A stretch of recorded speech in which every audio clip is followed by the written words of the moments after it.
Good afternoon. My name is Ryan Pelusa, and this is my second half presentation, part 1. Today I will cover Nikto, OWASP Zap, Nikto vs. OWASP Zap, CSRF, XSS, Nessus, flaw hypothesis, legal, ethical, and industry standards, and the root cause of anti-clickjacking headers. Nikto is an open-source web vulnerability scanner that is used for performing security assessments and identifying potential vulnerabilities in web servers. It is designed to scan web servers by sending a series of HTTP requests and analyzing the responses received. It scans web applications for various types of security issues, including outdated versions of server software, misconfigurations, insecure server configurations, and known vulnerabilities in web applications. To utilize Nikto for vulnerability identification, you would provide the target's URL or IP address to the tool. Nikto then performs a series of tests on the web server associated with the given address, including checks for misconfigurations, outdated software versions, and common web server vulnerabilities. The scan results in a report that lists the identified vulnerabilities and provides severity ratings and offers recommendations for mitigating the vulnerabilities.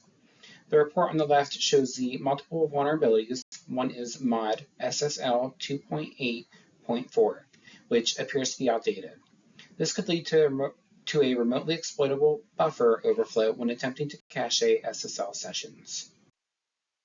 OWASP Zap, also known as Z-Attack Proxy, is an open-source web application security testing tool. It is designed to help security professionals and developers identify and mitigate vulnerabilities in web applications. When using OWASP Zap, you would configure the tool to target the web application you want to assess by specifying the URL or IP address. The spidering functionality helps crawl the application and discover its components. Activating the active scanning feature initiates security tests such as checks for common vulnerabilities like cross-site scripting, SQL injection, and insecure configurations. After the scan, OWASP Zap generates a detailed report of identified vulnerabilities, their severity, and recommendations for fixing the issues. Here it shows that the CSP header not set for a website means that the target website does not have a content security policy header implemented. The CSP header is a security mechanism that helps mitigate certain types of attacks, such as cross-site scripting and data injection. The content security policy is an HTTP response header that specifies the allowed sources of various types of content that a browser should load and execute on a web page. It helps prevent malicious scripts or content from being injected and executed, thereby enhancing security of the website. Both applications show that there is a missing anti-clickjacking header. An anti-clickjacking header is a security mechanism implemented by websites to protect against clickjacking attacks. Clickjacking, also known as UI redressing or frame jacking, is a technique where an attacker tricks a user into unknowingly clicking on a hidden or disguised element on a web page by overlaying it with a maliciously crafted iframe or frame. Nikto offers straightforward command line tools and is easy for beginners.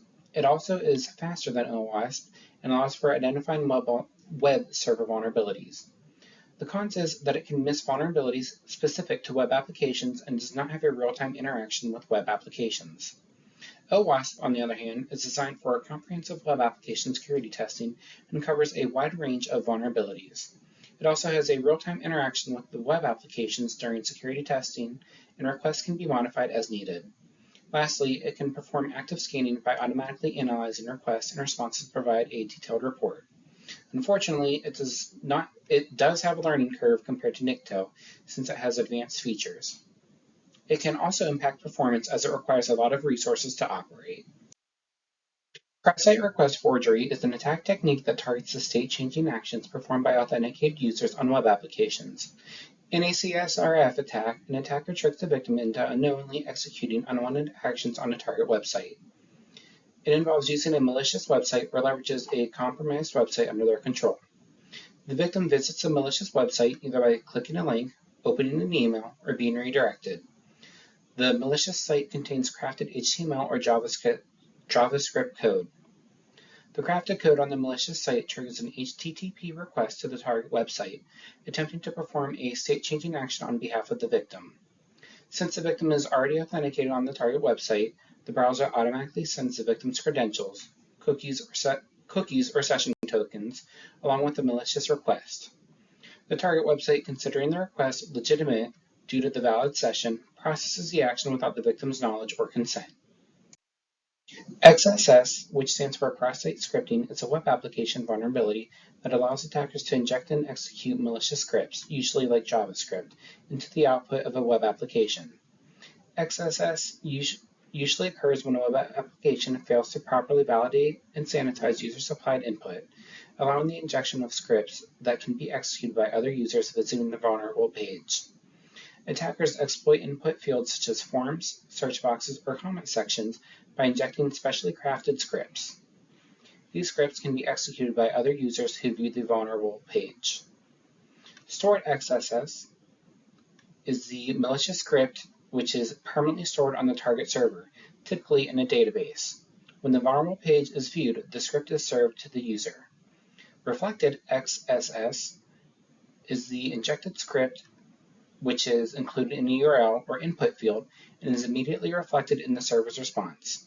The script is executed when the user interacts with the crafted URL or input field. Some consequences are data theft, defacement, cookie hijacking, and drive-by downloads are just some of the exploits that can be done through cross-site scripting. Nessus is a widely used vulnerability scanning tool developed by Tenable, which is a cybersecurity company.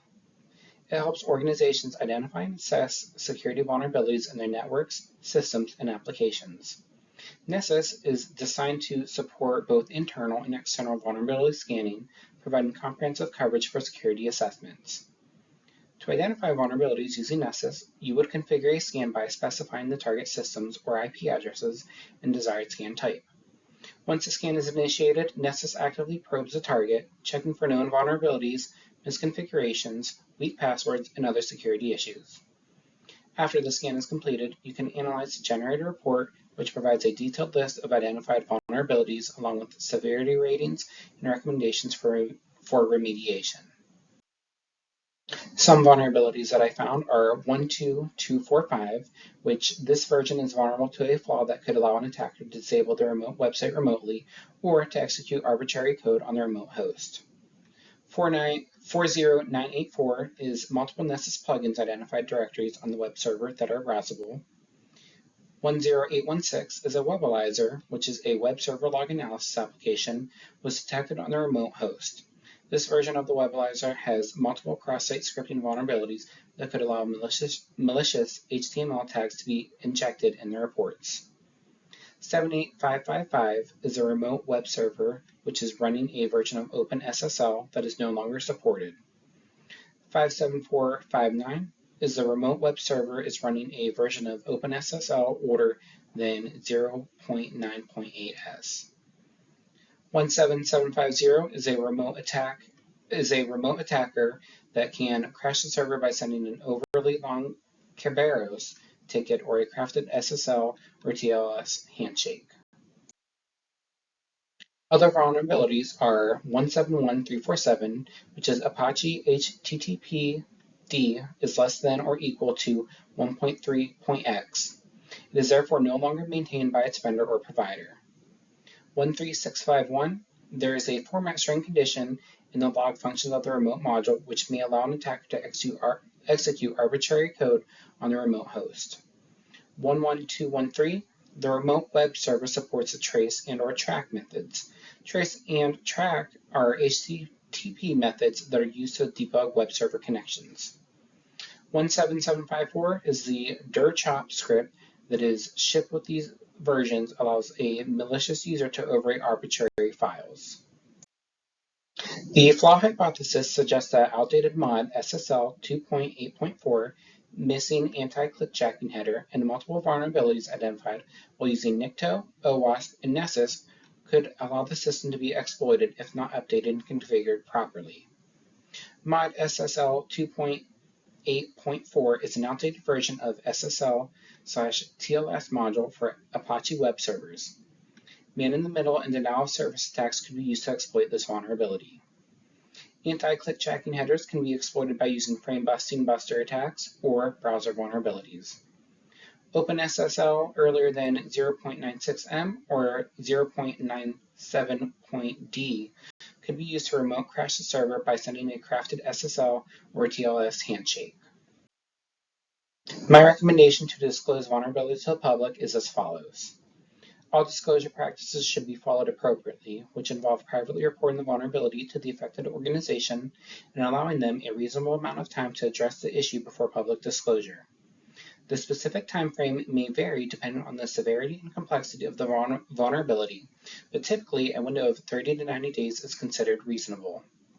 The primary reason for this recommendation is to prioritize user safety and allow organizations to develop and release patches or mitigations effectively.